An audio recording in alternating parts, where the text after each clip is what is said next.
নমস্কার, আমি ঝুমু পলি। পলি গ্রিলে আপনাদের সবাইকে স্বাগত। আজকে আমি বানাচ্ছি বাংলার অত্যন্ত জনপ্রিয় পিঠে মুগ পাখন পিঠে।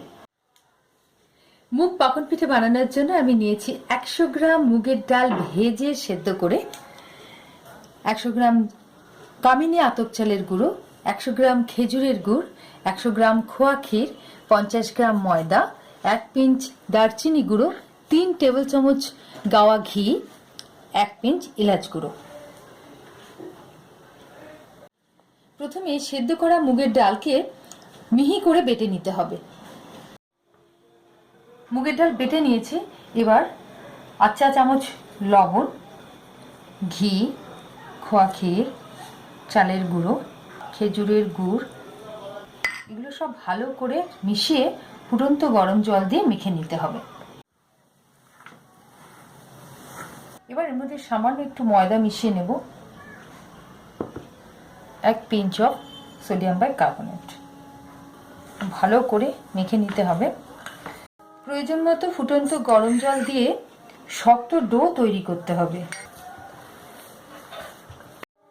বাংলার পিঠেপুলির বৈচিত্র্য দেখলেই বোঝা যায় বাঙালি কত খাদ্যরসিক।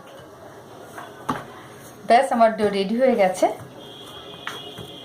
একটু শক্ত ডো।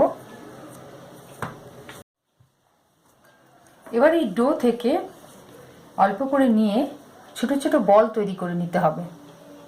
হাতে তালুতে রেখে চাপ দিয়ে এরকমভাবেও বানিয়ে নিতে পারেন, আবার এরকম নকশা করেও বানিয়ে নিতে পারেন। এইভাবে আমি পিঠেগুলো বানিয়ে নিয়েছি। এবার এগুলোকে ভেজে নেব। 1 কাপ চিনি 1 কাপ জল মিশিয়ে চিনির শিরা তৈরি করে নিতে হবে। চিনির শিরার মধ্যে 1 পিঞ্চ এলাচ দারচিনির গুঁড়ো দিয়ে দেব।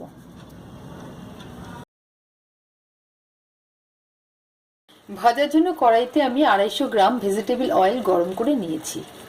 গরম তেলের মধ্যে একে একে পিঠেগুলো ছেড়ে দিতে হবে।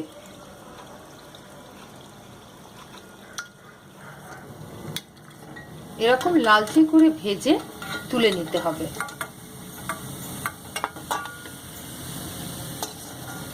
এবার এগুলোকে শিরায় দিয়ে দিতে হবে।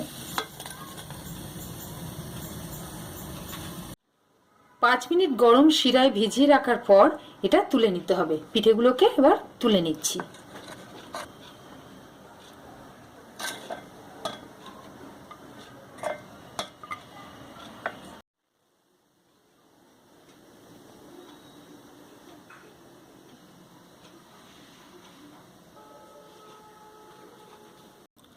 এই হলো বাংলার অন্যতম জনপ্রিয় মুগ পাখন পিঠে। এরকম আরো পিঠেপুলির রেসিপি পেতে আমার ইউটিউব চ্যানেলে সাবস্ক্রাইব করুন। আবার দেখা হবে। আসি, টাটা।